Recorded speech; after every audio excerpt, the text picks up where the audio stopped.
It's all quiet on the Western Front at Tottenham Hotspur, which as a Spurs fan is a very strange feeling. I think that as a fan base, we're probably quite burnt by the first 10 games of that Ange Postecoglou era, that whole could we movement. So this time, despite having had a really positive start under Thomas Frank, I think we're all just a lot more quiet about it and waiting to see how it all pans out. There's also been a lot of talk about the style of play and a lack of chance creation from open play, which is understandable as it has been a little bit stodgy. But also, I totally get why Thomas Frank is building the side from back to front, trying to make us hard to beat and hard to score against before anything else. It really makes sense from where we came from last season under Ange, conceding so many goals and losing so many games. I also don't think we should underestimate how much better we'll be at holding the ball up in the final third once Dominic Solanke gets back to fitness. For some reason, he gets a bit of stick from a corner of the Spurs fan base, but he's absolutely elite at pressing and holding up the ball from mid-range and long ball passes, which we're doing a lot more of under Thomas Frank. There's some more news actually on Dominic Solanke's fitness in today's episode. I'll also bring you my preview to tomorrow's Brighton game and much more in today's daily Tottenham news. Guys, thank you so much for watching and listening wherever you are. If you're on YouTube, do give this video a like and press that subscribe button. Trying to get to 20,000 subscribers. About 1,300 away at the moment. So do press that subscribe button if you're not already a subscriber. Also, come and join me on the BigUp platform for tomorrow's watch along and all the Spurs watch alongs this season. Details of how are in the description box below. But let's get started with some transfer news. Tottenham and Liverpool apparently willing to offer 50 million euros for Barcelona defender Ronald Araujo in January. Tottenham have been interested in him for a while. He's been on our list at Uruguayan international. And it's clear that Spurs are still looking for a top name centre half to come in. They didn't get anyone in the transfer window this summer who Thomas Frank was happy with, so they decided to stick with Kevin Danso as the main reserve and then Kota Takai and then obviously Ben Davis as well. It does feel a bit risky, but as I've said a few times, I do feel more confident that both Romero and Van der Ven are less likely, I don't want to jinx this, but less likely to get injured with the fewer amount of sprints that they're having to do because the line that they're defending is not as high as it was under Ange Postecoglou. But what I like about Thomas Frank is he doesn't want to bring in players just for the sake of it. He wants to wait for the right player for his system and for his team. And Araujo is on that list. I'm sure Mark Gay is also still on that list. He will be available at a really decent fee in January, but I think all the clubs are lining up for him. Manchester City, Chelsea, Liverpool definitely still interested. So the likelihood of him coming to Spurs, I have to say, unfortunately, is small. Another player who is still on the list, who has been for a while, is Conor Gallagher. According to reputable sources, Spurs are asking Atletico Madrid to keep them in the know about Gallagher's state of play in Madrid.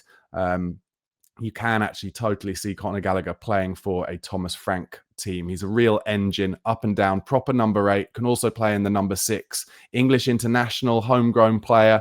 There's a lot going for him. Obviously, as an ex-Chelsea player and ex-Chelsea captain, that might be a difficult move for him, but obviously not as difficult a move as it would have been to go straight from Chelsea to Tottenham. And Tottenham were trying to make that happen a while ago.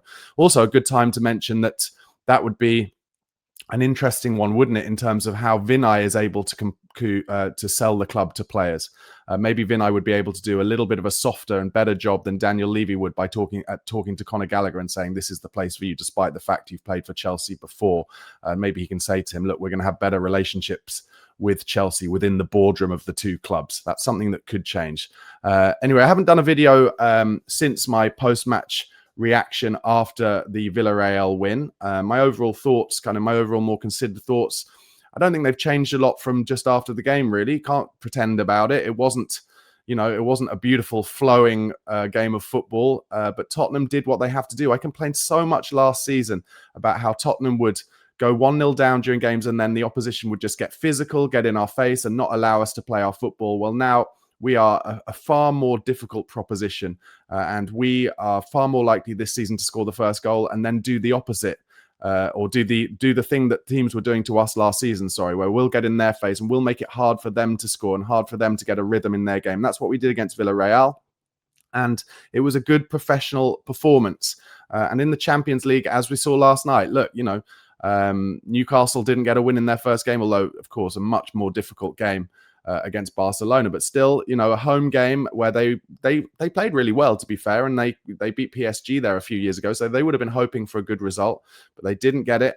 And you've got to try and get off to a good start in the Champions League. Otherwise, it can spiral away from you pretty quickly. Newcastle will have an away game next, and if they don't get a win there, then they'll be looking upwards from the bottom of that 32-team table.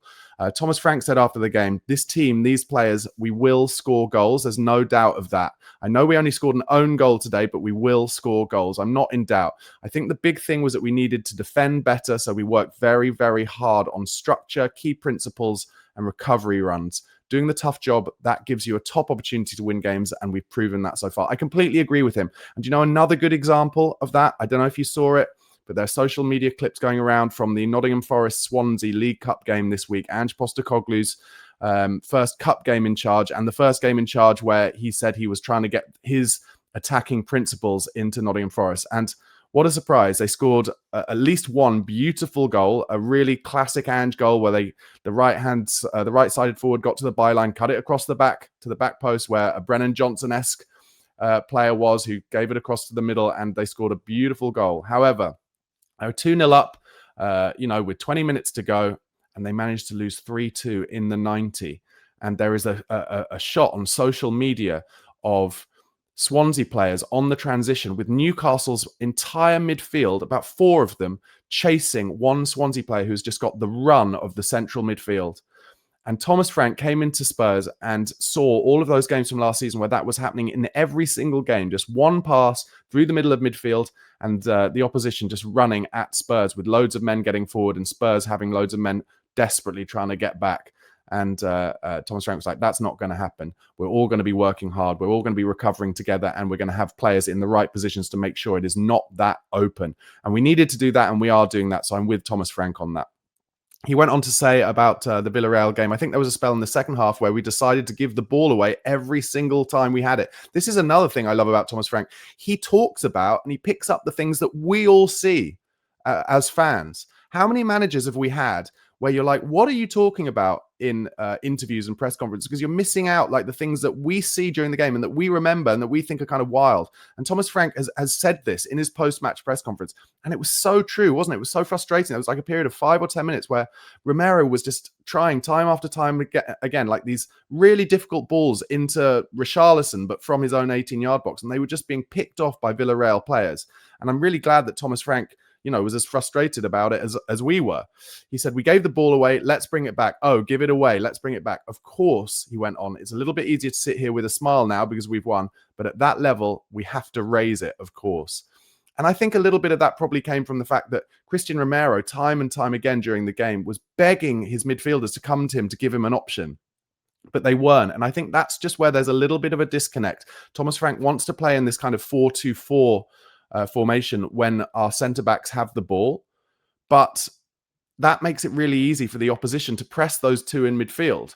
And so then Romero and Van de Ven are not going to give the ball to the two midfielders, be it Bentancur and Sarr in this instance, or Bentancur and Bergvall, because they're being marked. So then they have to play something kind of longer and more difficult into the front line. And only really, I'd say, Kudus, and to a lesser degree now, Xavi Simons in that front line are good enough to hold that up. Kudus is the main one. That's why Porro always plays that ball down the line. And Kudus can hold it up, and then he defends against, he holds off kind of 3 players and then brings it inside, and he's brilliant at that. When we have Solanke in and he's able to hold it up in central midfield, that kind of drop-in ball into his feet, into his chest, is going to be a lot more beneficial for Spurs. Frank went on to say, what I like is that our foundation is strong. Now we have 4 games won, 3 in the Premier League, 1 in the Champions League, and we have 4 clean sheets, which is massive.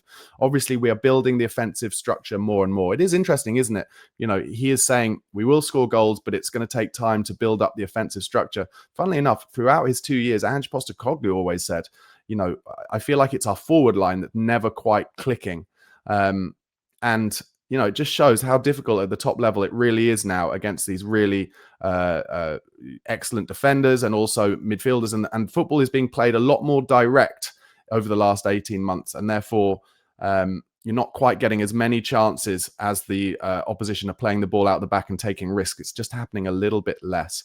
Xavi Simons was asked after the game. I thought he played well, Xavi Simons, by the way. I think he's playing his way into it. He reminds me a lot of a young, probably a bit more kind of flary, but a young Christian Eriksen coming into the game in England, 21, 22 years old, finding his feet, finding his way. But he is going to provide us just as many assists and goals as I think Eriksen does. If he stays at the club, I think he's a very talented boy. He was asked who has helped him settle in at Spurs. And he says everyone. It's a really good group, so that's good news. I'm sure you all saw, but I think it's worth talking about. The Villarreal manager Marcelino was very unhappy, and he said that he believed the referee was biased and that he was a homer towards Spurs during that Champions League fixture. For me, I'm just glad that Spurs are getting a little bit of the rub of the green. I think Marcelino is, I don't think the referee was biased. I thought he was just poor, but he should have sent off Xavi Simons, that's for sure. Although arguably Richarlison got a touch in the box as well, and that could have been a penalty in the first half. He was just a bit of a weird referee, I thought, giving yellow cards too early in the game a bit unnecessarily, and just not quite getting things right. But anyway, it kind of came our way. We got a good own goal from it, and long may that luck continue. I kind of think when you're working as hard as the Spurs players are, defending so strongly and playing for each other and having this mentality of not wanting to be scored against, not wanting to be beaten, you're kind of making your own luck there as well. I know it sounds a bit woo-woo and a bit spiritual or something, but it's like, you put the required effort in. You're not just hoping that something's going to go your way. You're kind of forcing the situation. So just little percentage points there, I think, can make a difference. Sky Sports revealed yesterday that Dominic Solanke and Kota Takai are back on the grass in training for Spurs. I think it's early steps, particularly with Solanke. He's going to have to get another pre-season in him, but I do think that's good news. We need to bring him back as soon as possible. I think the Doncaster game in the week would have been perfect, but I think that's probably a bit soon. But hopefully over the next week or two, maybe realistically, there's another international break at the beginning of October. Oh God, whatever the game is before that, we're going to lose it. But maybe realistically after that would be a good time to bring Solanke back in. Kota Takai, let's just, he's a young defender. Let's take it patiently with him and make sure he's up to full fitness before bringing him in as well. Obviously, there is absolute civil war going on at Rangers up in Scotland. And Chris Sutton has said he's talked a little bit about Mikey Moore, who's obviously on loan now. He said he was excited to see Mikey Moore play for Rangers this season, but he's worried that he's now stuck in a toxic environment. He said it's a really difficult place to play. Rangers have recruited a fair few young players, and the environment to play there is toxic. Another player who's gone to Rangers from down south who I was really excited about is Mikey Moore, the young Spurs talent. I think from the cameos we've seen of him, you're thinking, blimey, I really feel sorry for the young players because they're carrying such a burden on their shoulders and they're just young players. It's affecting their careers. It'll be interesting to see whether they can come back from that. So, that's a bit of a worrying thought from Chris Sutton, of course, played for Celtic for a long time. I think Russell Martin is in real trouble, the manager of Rangers. And maybe once he's sacked, then Mikey Moore will be playing in a kind of more structured team who are playing for their manager a bit more. It really doesn't seem like they are.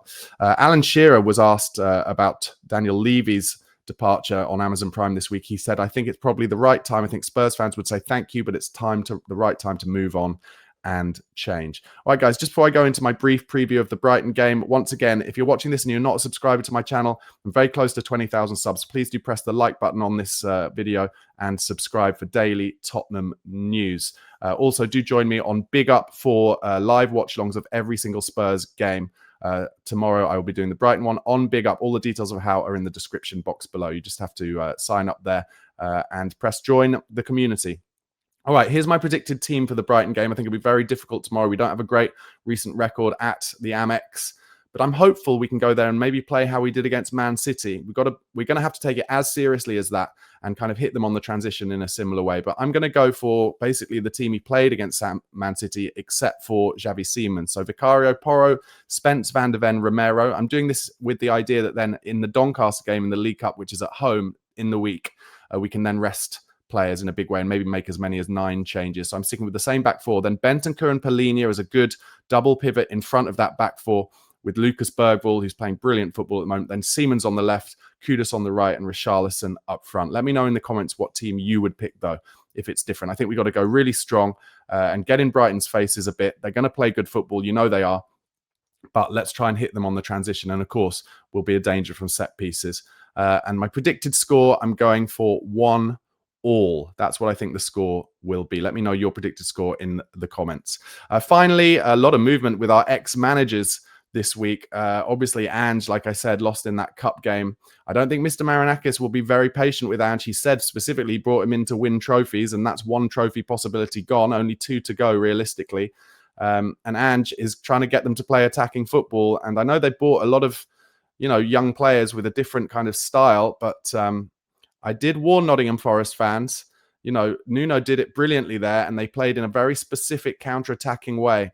And Ange's going to be doing it very differently. And if he doesn't get some results soon, losing at Arsenal the first game and then losing at Swansea the second game, he is going to be under pressure very quickly, Big Ange. I love Ange. He's a legend for Spurs and no shade throwing his way, but I don't think that's an easy job for him. And then secondly, on a manager front, Mourinho has joined Benfica, and same as it ever was, slagging off his former club already. Says Fenerbahce was never at his level, and now at Benfica, he's back at his level. He's a dinosaur, Mourinho, and it's only going to end in tears. But at Benfica, at least you're one of only two clubs realistically who are going to win the league. So he's got a shot at it.